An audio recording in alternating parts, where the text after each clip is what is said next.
کہ علماء اکرام کی قدر کم ہوتے جا رہی ہے. حضرت نے اعلان کرایا کہ بھائی علماء کی پیمنٹ بڑھا دو, 1-1 لاکھ اشرفیوں کے قریب ان کو دینے کا اعلان کر دیا. تو جو وزیر لوگ ان کے آگے پیچھے گھوم رہے تھے سب نے اپنے بچوں کو عالم بنانا شروع کر دیا. اگر ہم بھی علماؤں کی تنخواہیں بڑھا دیں گے انشاءاللہ 20,000 15,000 کم سے کم 15,000 کے درجے میں اگر امام کی تنخواہ ہوگی نا تو انشاءاللہ ہر گھر میں آپ کو عالم ملے گا انشاءاللہ. ایک ذریعہ معاش ہے دوستو, ذریعہ معاش. ہاں تو میرے عزیز و دوستو, فضیلتوں کے اندر یہ بھی آتا ہے ظاہری باطنی فضیلت ہے. امام بھی مسجد کا ایک جز ہے, جز. امام کے بغیر آپ کی نماز مکمل نہیں ہو سکتی. اس لیے مسجد کے اندر اعلیٰ ٹائل لگانے سے اچھا ہے اور عالیشان اس کو بنانے سے اچھا ہے اماموں کی تنخواہوں پر اور ان کی اجرت پر, ان کی گھر کی آمدنی پر, ان کی خرچ کے اوپر اگر ہم دھیان دیں گے تو انشاءاللہ العزیز آپ کی یہ مسجد ابھی بھی چل رہی تھی. عالیشان بننے کے بعد 6 نمازیں پڑھیں گے تم بولے خوش ہوگا اب نئی مسجد بن رہی, ابھی اشراق نماز پڑھا دو. کتنی پڑھیں گے بولو, 5 پڑھنے والے.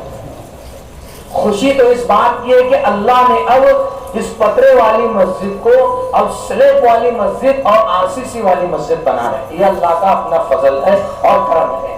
تو مسجد اس لیے بنائی جا رہی ہے کہ اس میں اللہ کا ذکر کیا جائے, نہ کہ یہاں مسجد میں آنے کے بعد دنیا کی باتیں ہو یا ایک اپنا مقام حاصل کرنا ہو یا یہ کہ مجھے ممبر نہیں بنایا تو مجھے پریشانی ہو. میرے دوستو عزیزو, یہ ساری باتیں ہمارے ذہنوں کے اندر بالکل نہیں ہونا چاہیے.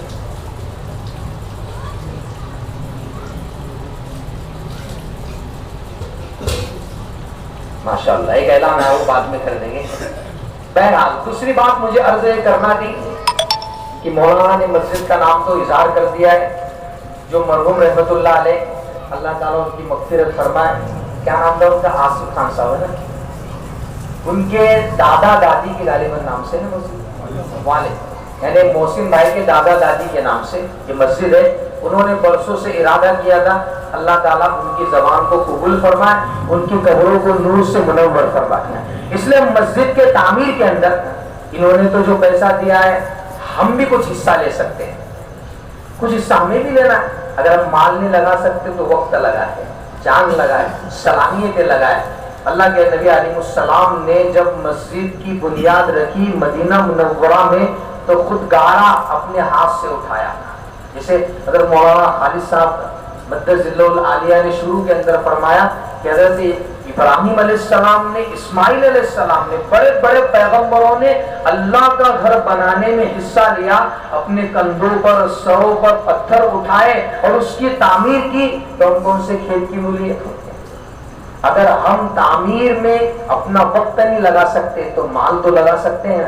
اب مسجد بنانے میں اگر ہم نے 1 اینٹ بھی لگا دی تو انشاءاللہ 1 اینٹ کا اللہ پوری مسجد کا ثواب ہمیں عطا فرمائیں گے. تو مسجد کی تعمیر شروع ہو گئی ہے. اللہ نے جیسی ہم کو حیثیت دی ہے ہم اس حیثیت کے مطابق اس کے تعمیری کام میں حصہ لیتے ہیں. مالی بھی تعاون کر سکتے ہیں, اور اگر مالی نہیں کر سکتے ہیں تو انشاءاللہ جانی تعاون لگائیں, وقت لگائیں. اتنا تعاون کرو سکتے نا وہ ارے سانگا نا یہ مسجد پٹھان واڑی چی ہے, کونچی لوگوں نے پٹھان واڑی بنا لیا تھا. اپلا کام ہے کہ آپ بھی کہلا ایسا نہیں کہ باہر جو لوگ آنے کے دیش میں اپنے تھا, اپلا کام آپ بھی کہلا ایسے مجھا. انشاءاللہ جتنا اپنا پیسہ لاگیں نا اللہ تعالیٰ اپنی گھرات بھی برکت داڑی تو لاؤشار کی انسان. تو اپنے کو ایک تو مسجد کی فضیلت کے بارے میں بہت ساری روایتیں آپ سنتے رہتے. اللہ کے نبی علیہ السلام نے فرمایا مسجد تو اللہ کا مہمان خانہ ہے. مسجد کیا ہے؟ مہمان خانہ ہے. ہر آنے والا نمازی اللہ کا مہمان ہے, اور اللہ کیسے مہمان نوازی کرتے؟ رسول اکرم صلی اللہ علیہ وسلم نے فرمایا آنے والے مہمان کے گناہوں کو اللہ معاف فرما دیتے ہیں, اس کے گناہوں کو نیکیوں میں تبدیل کر دیتے ہیں, اور وہ جب تک مسجد میں بیٹھا رہتا ہے فرشتے اس کے لیے دعائیں مغفرت کرتے رہتے ہیں.